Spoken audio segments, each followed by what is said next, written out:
What is going on, guys? Welcome back to Spider-Man the Miles Morales series. This is issue 4.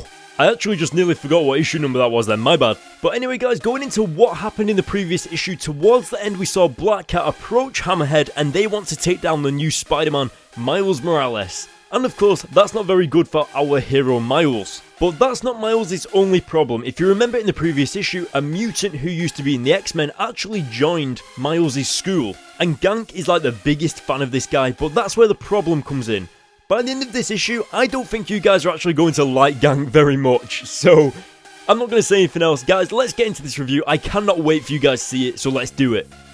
So the issue picks up in Miles' school, and of course Miles and Gank are sat there whilst this new X-Men mutant, or ex-X-Men should I say, is pretty much the most popular kid in school right now because everyone's fascinated with his powers and what he can do, and that's what I was talking about in the previous issue when I said that mutants never used to be accepted in the Ultimate Universe. Like back when Peter Parker was still alive in the original Ultimate Spider-Man series, which I'm actually reviewing right now, mutants had it pretty tough. Like literally they were blamed for everything. They thought they were a disease, they thought they were an infection, they thought they were criminals. And basically if you was a mutant in high school, you was going to be either bullied or you was going to be like driven out of the school or something. It was mental. So the fact that mutants in the present day today are this popular and like this respected, etc., is actually pretty awesome to see, and as an Ultimate Spider-Man comic book fan, I find that incredibly awesome. And I mean, you can even see how much of a fan Gank is. Like, he's fanboying out hard.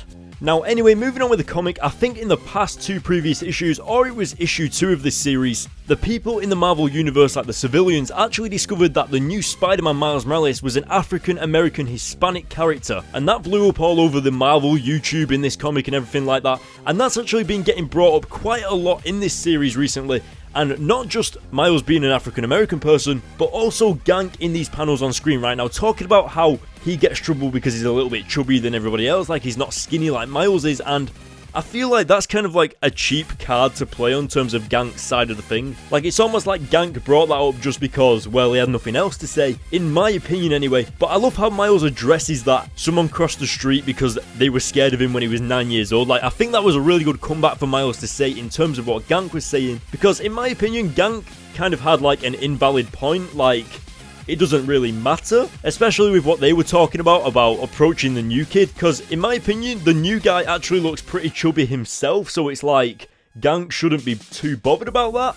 And now we're getting into the part where I told you guys that you may be falling out with Gank after this issue, because if you see this on screen right now, he's insisting that Miles Morales tells this new kid that he's Spider-Man, and for some reason Gank just keeps insisting and insisting and insisting. And I think one of the things that kind of sticks out to me about this is that Gank and Miles have like this very specific friendship, and Gank is about to break the rules of that friendship, you know, break the trust between him and Miles, and Gank straight up just tells this new kid that he's Spider-Man. And at first it's kind of like, guys, are you joking? But then Gank begins to full-on reveal that Miles is Spider-Man in terms of showing him pictures of the new black and red Spider-Man, and that is like crazy out of order, because if you think about it, that is not Gank's secret to tell. It's up to Miles whether he wants to tell people, especially because this kid is new, and even though he was in the X-Men and he's a mutant, they still don't know exactly who he is.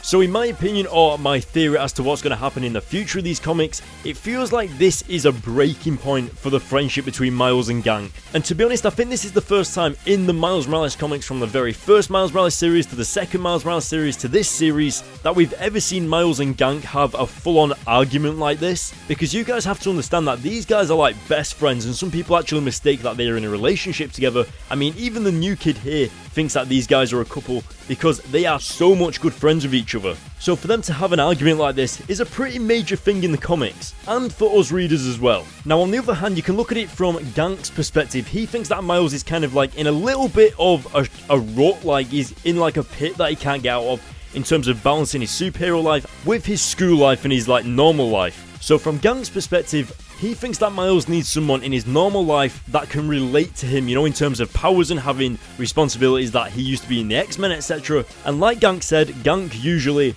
has a good feeling about these types of things, and that's why he's acted upon his thoughts of, this guy is a good guy, this new kid is the right person, etc. But I feel like Gank handled it in the wrong way. He kind of just did it without discussing it with Miles first exactly, and I think that's where Gank went a little bit careless and he just did it anyway.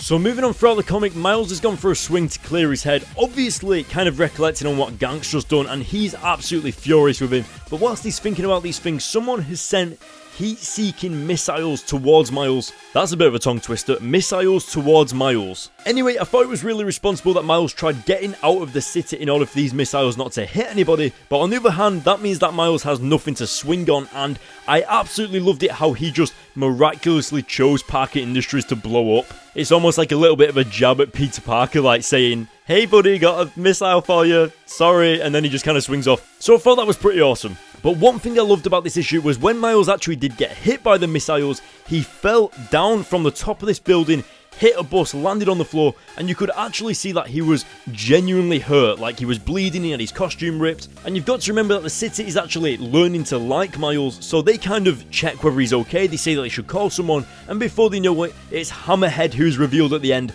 to have fired those missiles upon Spider-Man. And obviously that's because Black Cat met Hammerhead in the previous issue, telling him about this new Spider-Man. And of course it can only get worse for Miles from here. So as for what I think is going to happen, I think Gank is going to ask that new kid, Golden Balls, the mutant, to actually help Miles and maybe try and save him. And of course I think Spider-Man is going to try and go there as well, you know, Peter Parker Spider-Man, because the missiles did hit Parker Industries, so I feel like Spider-Man will have to investigate that. But we'll have to see where it goes from there. So guys, that is the end of this issue. What did you think? Let me know in the comment section below.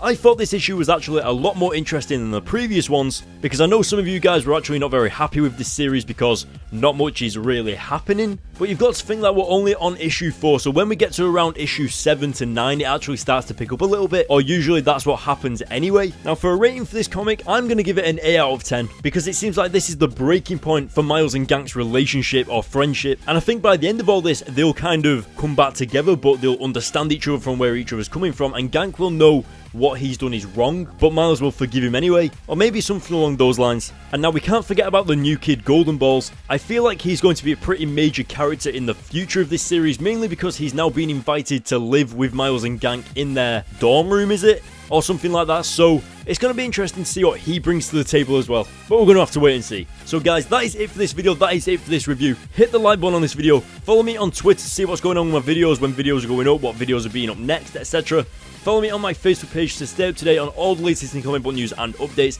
And last but not least guys, hit the subscribe button for more, and I'll see you guys in my next video.